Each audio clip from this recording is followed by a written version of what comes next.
Hey bookaholics, welcome to another video. So today I'm doing my top 17 of 2017. Now they are actually 18 books in this list, but 2 of them are part of a series, so I'm combining those together. I just happen to read them in the same year.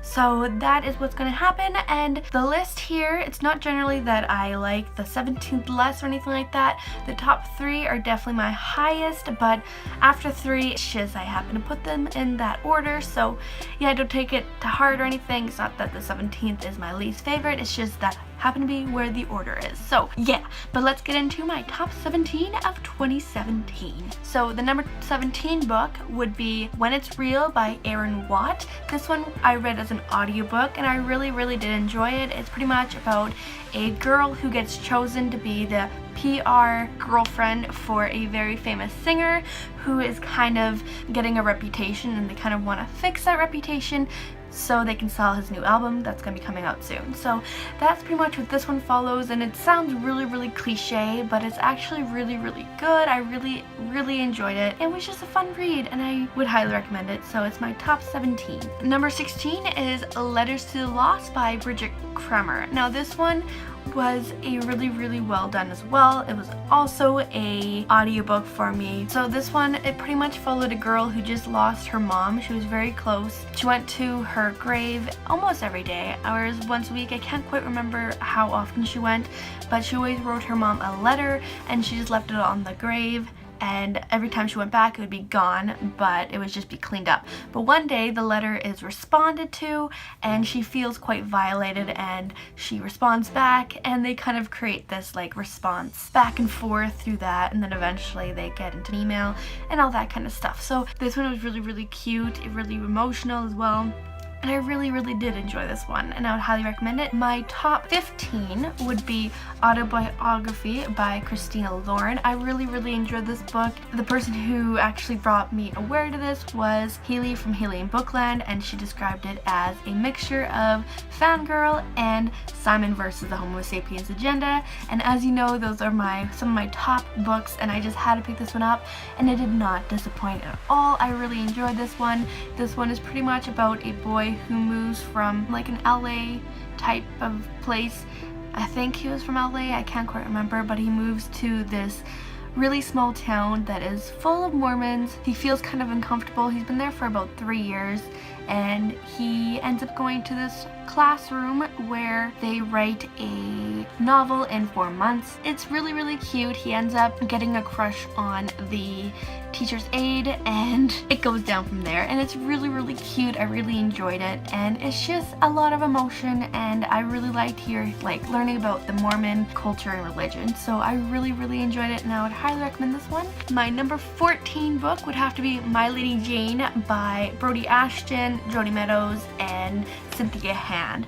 Now this one is top 14 because it is just plain hilarious. This one was also an audiobook, and it just really made it so much more hilarious, to me at least. I haven't read the physical copy yet, but in the audio form, it was just perfect. The person who was performing was just phenomenal, and she was just great at it, and it just gave it so much more character and just so much more hilarious, and I just loved it. And this one pretty much follows the Lady Jane Grey, who gets into being the queen for like 8 days before her head gets cut off.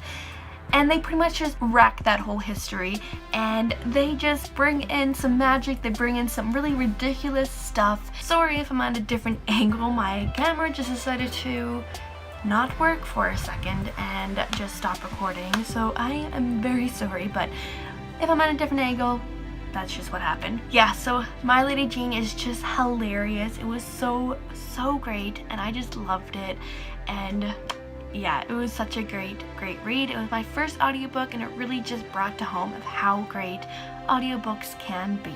My top 13 read of this year, it didn't come out this year, but I read it this year, and it's my first time, so I'm putting it in here, but that is I'll Give You the Sun by Jenny Nelson. This one was such a great read. I can see why a lot of people have really enjoyed it. It's woven so well. The story is pretty much follows twins, a guy and a girl. The guy Noah follows his story when he was 14, and then it follows Jude when she's, I think, 16, 17 about, and there's just something that happened between when they're 14 and 16 that kind of separates them from being as close as they were when they were young, and then it goes into when they barely even talk to each other. And yeah, it's very good, and I really enjoyed it, and I really highly recommend this one. It's one of my top reads of this year. My number 12 read this year would be The Upside of Unrequited by Becky Albertalli. This one was such a fun read. I read it in one day. It pretty much just follows a girl who I really related to. Girl gets kind of overweight, and she has a twin? I think she has a twin, or just a sister. My god. So she has a twin sister. She kind of gets the girlfriend, and the main character, Molly, she kind of feels kind of left out, and she ends up trying to like this guy who is best friends with the girl Cassie, her twin sister, falls for, and yeah, she kind of ends up having these two boys who are after her, and it's kind of really cute, and I really enjoyed it. I read it in one day, and it's just another Becky Albertalli, and it has a little reference to Simon, which I absolutely loved. So yeah, this is the top 12 of my list of 17. My number 11 of this year would be The Gentleman's Guide to Vice and Virtue by Mackenzie Lee. This one was such a cute read as well. I read it when I went to Ireland, and it's just such a cute one. It pretty much follows Monty as he goes on a trip across Europe with his best friend Percy and his sister. And the sister is kind of like a nuisance, but not really. She is I actually really enjoyed the sister. She was fun and everything, but this one just goes through such a wreckage of just plain craziness. Like, there's pirates, there's chases, there's a box that is unlocked, there's just a lot of things, but one of the main things I really loved, it's in the 1700s, but Monty is in love with his best friend Percy, and it is so great. I really enjoyed it. I love the atmosphere of like Monty being bi and having the situation of it being the 1700s and that not being a suitable thing for people to be, and it was just really enjoyable. It was so fun, and I really love this book, and that's why it's my number 11 of 2017. My number 10 of 2017 will be 7 Ways We Lie by Riley Redgate. This one was also such a good read. It was an audiobook as well,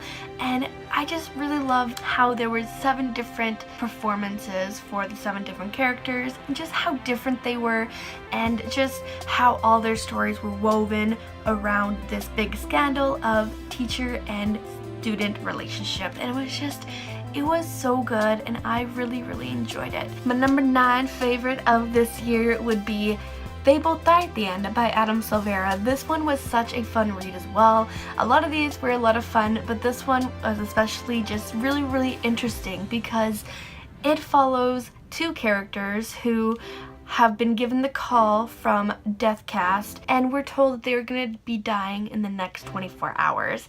And they end up finding each other through this app called Find a Friend or something like that, where you can connect to people who also got the call and then have a last friend. And it was so good. I really enjoyed this one. I wasn't too sure how it would go because the idea was kind of out there, but it was really good. I love Adam's writing style, and it was just an idea that might not have worked, but he made it work, and it was just perfect, and I loved it. Now, my top 8, I would probably put this as my number 1 for the series, but this book was just my favorite. I really love this book. It was so good, and it ended up being in my number 8, even though I read it like just a couple days ago, but that would have to be Harry Potter and the Order of the Phoenix. This one It was the longest, but it was the grandest. I just love this one so much. The fact that Harry was going through so much, like he was angry all the time because of his connection to Voldemort, and I just love that aspect. I love the psychology of all that and how he was very upset throughout this whole thing. And I know a lot of people didn't like Harry in this one because he was whiny, but now I'm 24, it's nice to see this area because he's growing up, he's going through the hormones, but he was also going through a lot of things that would make anyone angry all the time, and I just loved seeing that aspect of it. I love J.K. Rowling's element of the characters in this one as well. I just really enjoyed this book. There was so much going on, and it just broke my heart at the end. It broke my heart so much at the end, and it was just so good, and I love this one. It's my favorite of the Harry Potter series so far. My number 7 book of the year would be Wonder by R.J. Palacio.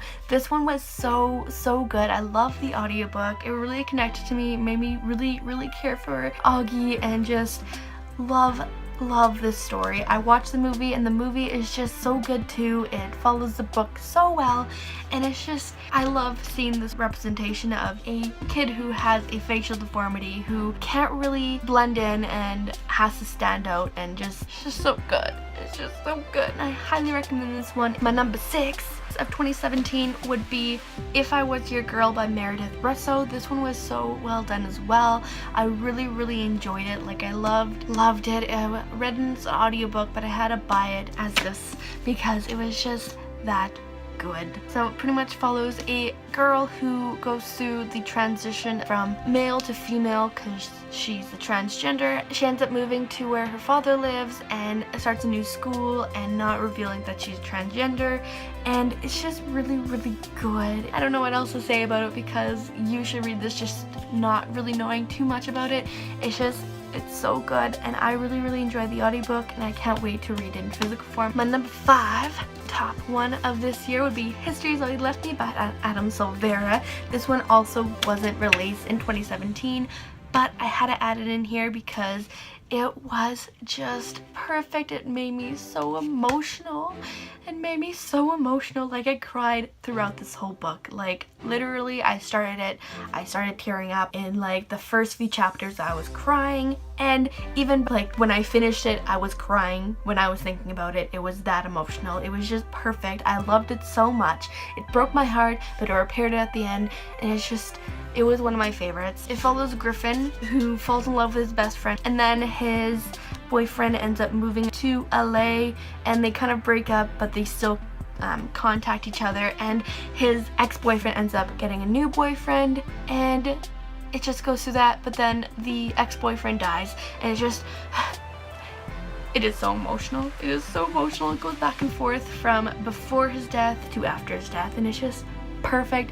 It made me so emotional. I cried so much, and it's just one of my top favorites ever, but it's one of my top favorites of this year. So my number 4 of this year would be Moxie by Jennifer Mathieu. This one was also another audiobook, but it was just perfect. It made me so angry because everything in this was true, and it just brought a lot of things into it, and it was perfect. I loved it so much. The audiobook was great, and I highly recommend it as an audiobook, but I also highly recommend just reading this book because it's just so good. So Moxie pretty much follows a girl who, her mom used to be part of the Riot Girls of the 1990s, I think. So she kind of takes inspiration from that and starts making these designs to create change in her school, because her school is quite sexist because it's run by a sexist principal, and it's just, she wants to create change to the school, so she starts making these designs that are inspired by the Riot Girls and just starts creating change that way, and it's so great. It's so perfect, and I highly recommend it. And yeah, so that is my top 4 of this year. Now my top 3, now this should be no surprise to any of you that is my top, but I read it this year, but it came out like a few years ago, but that would be Simon vs. the Homo Sapiens Agenda by Becky Albertalli. This one is one of my top ones ever, and I just had to add it in here because I read in 17 and it's one of my top favorites. So yeah, I had to add this one, but it was so good. I read it in one day, just like The Upside of Unacquainted, and it was so great. So this one pretty much follows a guy named Simon who is gay but hasn't really revealed that, and it's not that he's scared to reveal it, he just doesn't think that it necessarily has to be put out there. And he's emailing this one guy, Blue, and he is emailing him, and his emails end up getting found by this guy Martin, who ends up blackmailing him. So yeah, that's pretty much what the gist of this one is, and it is so adorable. It was so cute. One of my favorite contemporary fun reads. It's just so good, so well done, and I just love this book so much, and it had to be in my top 17 because it is just one of my top books of ever. So yeah, enough raving about this book. Now, as I said, there are actually 18 books in here, but because this 2 books are a part of a series, I wanted to put them together since I read them in the same year. But those are the Dark Artifices series by Cassandra Clare. I read both Lady Midnight and Lord of Shadows this year, so I had to add them both in here because I love them both so much. But I'm gonna put one of these down because it's heavy. But Lady Midnight and Lord of Shadows are so good. These are her Cassandra Clare's top writing ever. Like, they're just so perfect, and I love them so much.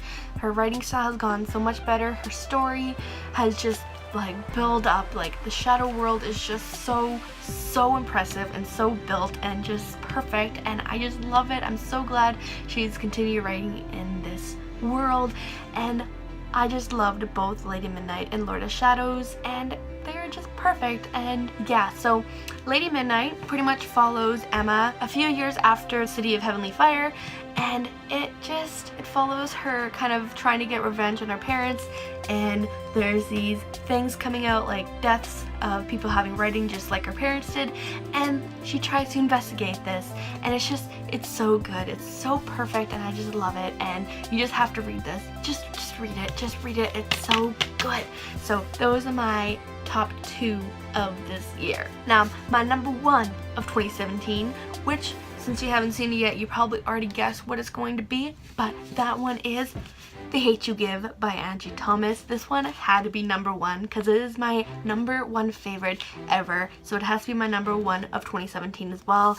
This one was just I love this one so much. It got so much emotions. The writing was so well done. It was so good. The plot was so good. Everything was just woven so well, and the ending was just so much emotions. I have to read this one again, but it's being turned into movie as well, so yay. But this one was just my favorite. So this one pretty much follows a girl named Star who sees one of her friends get shot with no provocation. There's no guns or anything like that, just shot by a police officer, and she ends up being the sole witness, and she's just learning how important her voice is and all this different things, and it's just, I don't want to give too much away, but it is just so perfect. It is so important that this book is out there, that people know about it, and everyone needs to read this book. It is just so amazing, and I highly recommend it to anyone to read this book, whether they are young adult or anything like that. They can be adult, they can be as old as a 90-year-old, they can still read this and it would be perfect. So yeah, this is my top number 1 of 2017. It is absolutely my favorite book of all time. So yeah, but that is it for this video. Thank you guys so much for watching. If you enjoyed this video, please give it a thumbs up. Comment down below your top books of this year that you've read. I would love to know. Check out my other social media accounts, my Facebook, Twitter, Goodreads, and Instagram. I make a video every Thursday, and I'll see you guys next video. Bye!